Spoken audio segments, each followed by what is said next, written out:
Hi friends, voice of doctor Vinod Sharma from सेहत की कुंजी। फ्रेंड्स, आज इस वीडियो में मैं यूरिक एसिड अगर किसी का बढ़ जाता है तो यूरिक एसिड बढ़ने वाले आदमी को बहुत परेशानी होती है। उसको क्या है कि उसको हाई ब्लड प्रेशर हो सकता है, जोड़ों में बहुत दर्द हो सकता है, एक एक जोड़ में, चाहे वो उंगली का दर्द हो, घुटने का दर्द हो, यानी कोई भी जोड़ हर जोड़ के दर्द से परेशान रहता है। इसके अलावा उसको गाउट हो सकती है, उसकी हील यानी एड़ियों तक में दर्द हो सकता है, उसकी किडनी में स्टोन्स बन सकते हैं, हाइपोथायराइडिज्म की बीमारी हो सकती है, उसको कैंसर तक हो सकता है और डायबिटीज़ भी हो सकती है। तो और भी उसको बहुत सारी प्रॉब्लम्स हो सकती हैं। तो दोस्तों, अगर ये किसी का यूरिक एसिड बढ़ गया है तो इस बीमारी से छुटकारा पाने के लिए यहाँ मैं ऐसी 4 होम रेमेडीज़ बताऊँगा जिनको यूज़ करके आप हमेशा के लिए यानी परमानेंटली इस बीमारी से छुटकारा पा सकते हैं।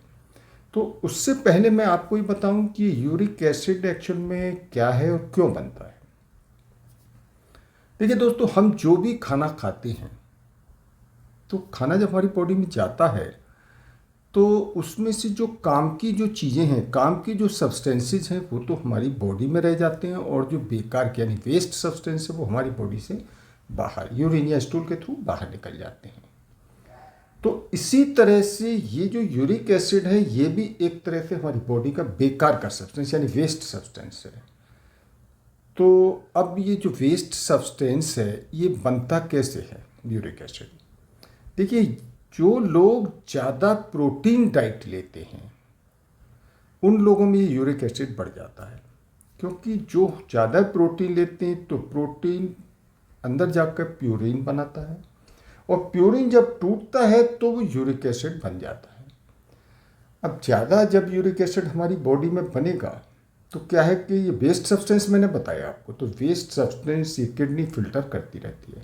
लेकिन अगर ये बहुत ज़्यादा बनता रहेगा, बहुत ज़्यादा बनता रहेगा, या अगर किडनी हमारी ख़राब हो रही है या किडनी फंक्शंस नहीं कर पा रही है तो वो इतने इस यूरिक एसिड को बॉडी से बाहर नहीं निकाल पाएगी और हमारी बॉडी में ही वेस्ट सब्सटेंस बढ़ता रहेगा और बढ़ते बढ़ते क्या होगा, इसको बोलेंगे कि हम यूरिक एसिड बढ़ गया। और यूरिक एसिड बढ़ने का मतलब हमारी बॉडी में, जो मैंने आपको बताया, कि बहुत सारी परेशानियाँ कर सकता है। तो दोस्तों, अब बात करते हैं कि यूरिक एसिड बढ़ने पर हम क्या करें, यानी कि कैसे इसको बीमारी से हम छुटकारा पाएँ। तो उसके लिए जो होम रेमेडी बताने जा रहा हूँ तो आप ध्यान से सुनिए। तो फ्रेंड्स, पहली जो होम रेमेडी है वो है लेमन जूस यानी नींबू का रस। ये बढ़े हुए यूरिक एसिड में बहुत अच्छा रिजल्ट देता है। आप 6 हफ्ते तक इस नींबू के रस को पिलाने के बाद उसका यूरिक एसिड टेस्ट कराएंगे तो आप देखेंगे कि उसका यूरिक एसिड नॉर्मल मिलेगा। और ये जो नींबू का रस है एक्चुअल में ये इसमें साइट्रिक एसिड होता है। इसके अलावा ये हमारी बॉडी को एल्कलाइन बनाता है और हमारी यूरिन को भी एल्कलाइन बनाता है और इसके अलावा ब्लड के पीएच लेवल को बढ़ाता है। नींबू के पानी में बस नमक और चीनी मिलाकर नहीं लेना चाहिए।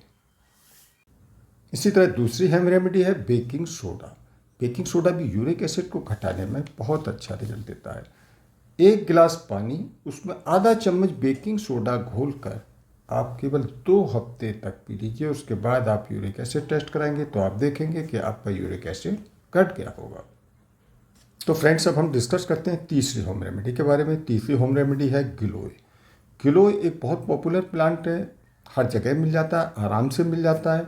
इस गिलोय में एंटी इन्फ्लामेटरी प्रॉपर्टीज़ मिलती है और ये यूरिक एसिड घटाने के लिए बहुत अच्छा काम करती है। तो बात करते हैं कि इस गिलोय को हम ले कैसे। देखिए, गिलोय की ताज़ा पत्ती लो और उसका तना यानी रूट और लीव्स लेकर के रात को पानी में भिगो दें और सुबह उठ करके उसको पानी में से निकाल करके इसको अच्छी तरह से पीस लीजिए। और पीसने के बाद फिर इसको एक बर्तन में ले लीजिए और बर्तन में उसमें 1 गिलास पानी मिला लेना है और 1 गिलास पानी मिलाने के बाद उसको फिर हमें गर्म करना है। और इतना गर्म करो कि गर्म करते करते वो जब आधा रह जाए तो फिर उसको थोड़ा सा ठंडा करके और उसको खाली पेट डेली उसको छान करके पी लें। और डेली इस तरह से आप खाली पेट पिएंगे तो आप देखेंगे कुछ ही दिनों में आपका यूरिक एसिड लेवल घटता नजर आएगा। तो फ्रेंड्स, अब हम बात करते हैं फोर्थ रेमेडी के बारे में। वो फोर्थ रेमेडी है कलौंजी। कलौंजी भी यूरिक एसिड को घटाने में बहुत अच्छा काम करती है, क्योंकि इसमें दो प्रॉपर्टीज़ मिलती हैं। एक तो ये एंटी इन्फ्लामेटरी प्रॉपर्टीज़ वाली होती है, इसकी वजह से हमारी स्वेलिंग को और पेन को कम करती है। दूसरे, इसमें बहुत ज़्यादा रिची फाइबर्स होते हैं, उसकी वजह से प्रोटीन का मेटाबॉलिज्म बहुत फास्ट हो जाता है और ये हमारी बॉडी में जमा नहीं हो पाता, और जो भी एक्स्ट्रा प्योरिन बनता है वो हमारी बॉडी से बाहर निकल जाता है। अब बात करते हैं कलौंजी को लेने का तरीका क्या है। देखिए, कलौंजी को लेने के लिए कलौंजी को पानी में डाल करके हल्का सा उबालें, और उबालने के बाद फिर उसको छान करके इसमें थोड़ा नमक मिलाकर उसके पानी को पी लीजिए। ठीक है। अब दूसरा तरीका इसका क्या है कि रात को पानी में भिगो दें और सुबह उठ करके उस पानी को छान करके सुबह सुबह खाली पेट पिएं, तो आप देखेंगे कि आपका यूरिक एसिड लेवल कुछ ही दिनों में नॉर्मल हो जाएगा। तो दोस्तों, मेरी वीडियो यहीं एंड होती है, और मेरी वीडियो से रिलेटेड आपको कोई भी क्वेश्चन पूछना है तो आप मुझे कमेंट बॉक्स में जाकर पूछ सकते हैं। और फर्स्ट टाइम आप हमारे चैनल पर आएँ तो हमारे चैनल को सब्सक्राइब करें, और जो बेल आइकन दिखाई दे रहा है इस बेल आइकन को क्लिक करें। तो ठीक है दोस्तों, मिलते हैं अगली वीडियो में, तब तक ओके बाय।